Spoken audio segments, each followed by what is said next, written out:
एक तोतादर नाम का स्थान है, तोतादर, और वहां पर ब्राह्मणों का ये भंडारा था, सम्मेलन था। और उधर से परमेश्वर कबीर जी के गुरु जी थे रामानंद ब्राह्मण, और परमेश्वर धानक जुलाहे, और रामानंद उनके वैसे तो मुंह बोले तो गुरु जी थे, लेकिन उनको पता चल चुका था परमात्मा है। लेकिन परमात्मा के आदेश अनुसार वो केवल भूमिका कर रहे थे गुरु की। अब उन ब्राह्मणों ने तोतादेर में जो समागम था, सभी ब्राह्मण बुलाए थे, तो रामानंद जी तो बहुत पहुंचे हुए माने जाते थे, उसको आमंत्रित करना अनिवार्य था। वो तो आमंत्रित कर दिए। तो जहां भी रामानंद जी कबीर साहब के मिलने के बाद वो परमेश्वर को साथ ले जाते थे। अब सत्संग चल रहा था, परमात्मा बैठे थे, कबीर साहब भी बैठ के, रामानंद जी अपना बैठ गए, कबीर साहब श्रोताओं में बैठ गए, रामानंद जी उन ब्राह्मणों की स्टेज पर बैठ गए। उसमें क्या कथा सुना रहे थे ब्राह्मण लोग कि भी भाव हो तो भीलनी जैसी, भक्ति हो तो भीलनी जैसी। देखो श्री राम ने उस शूद्र के झूठे बेर खाए, चाक चाक के दे रही थी, और भगवान खा रहे थे, रुचि रुचि खा रहे थे। भाव भक्ति हो तो ऐसी हो, भगत हो तो ऐसा हो। और रामचंद्र जैसे भगवान और गुरु हो, जैसे कभी छुआछात नहीं किया। अब सत्संग समापन हुआ, उन्होंने पता लग गया ब्राह्मणों को कि रामानंद जी के साथ कबीर जी आए हैं, ये शूद्र है, बता दिया किसी ने। तो ब्राह्मणों ने क्या किया, ब्राह्मणों का यानी ब्राह्मणों का भंडारा न्यारा शुरू कर दिया अलग से, और अन्य जो बाहर के आए हैं वो अलग खाएंगे। जो ब्राह्मणों का यानी पंडितों के लिए जो भोजनालय था, उसमें प्रवेश के लिए कंडीशन लगा दी कि जो चारों वेदों का एक एक मंत्र सुना देगा,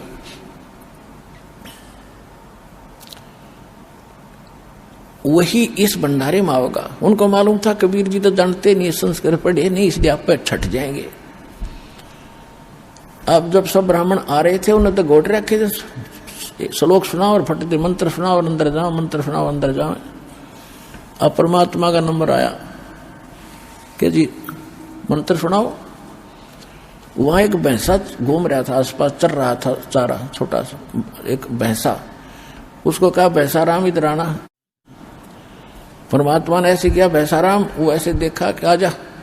वो आगे खड़ा होगा परमात्मा कबीर जी के पास कि पंडित जियों को वेद मंत्र सुना, कर पे हाथ मार दिया कमर पे। अब जोटा लग गया सुनान, कबीर अंगारी असी बम्भारी असी स्वर ज्योति रत धामा असी। उन चारों वेदों एक एक मंत्र सुना दिया और सब हैरान। जोटा बोला, परमात्मा बोले जा जोटा राम ब्राह्मणा के भंडारे में खा ले रोटी, मैं तो वहीं खा लूंगा भाई जहां और खा रहे हैं।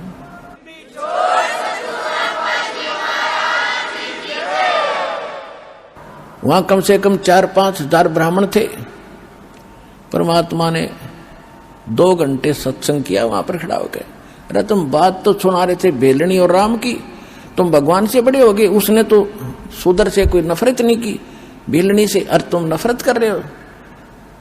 यहां परमात्मा ने कहा था कि करनी तज कथनी कथे अज्ञानी दिन रात, और कुकर जो भौकत पड़े, ये सुनी सुनाई बात।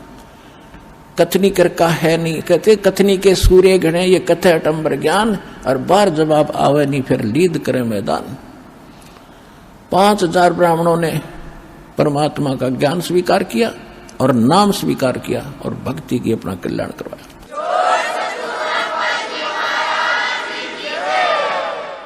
तो पुण्यात्माओं, ये परमात्मा हमारे लिए भटक रहे हैं, हमारे पिता हैं। ये ब्राह्मण भी उसी के बच्चे थे। कहते 100 छल छिदर मैं करूं अपने जन के काज। उनको लाइन पे लाना था। आज तो ब्राह्मण बने फिरे थे, अहंकार में डूबे फिरे थे, बड़ी इज्जत थी संसार में। कल क्या बनता उनके साथ। कहते पंडित हुए कुकरा हवे करे हमेश। अगले जन्म में ये ब्राह्मण कहते कुत्ते की योनि में जाग जो सत भक्ति नहीं करता, फिर भौंकता फिरे। तो भगवान अपने बच्चों को इन दुखों से बचाने के लिए भटक रहे हैं। उनके लिए यही कारण बनाया और उनको सत भक्ति दी, उनका कल्याण कराया। तो प्रसंग जो चला था, परमात्मा प्राप्ति के लिए सबसे पहले प्रथम कड़ी है गुरु। और गुरु हो कंप्लीट उसके पास कंप्लीट स्पिरिचुअल नॉलेज हो और कंप्लीट मेथड ऑफ वर्शिप हो, तो वो कंप्लीट गुरु ये रामपाल दास इस विश्व में अपना कल्याण कराओ और दृढ़ होकर लग जाओ और मोक्ष कराओ। चलो सतलोक में। बोलो सतगुरुदेव की।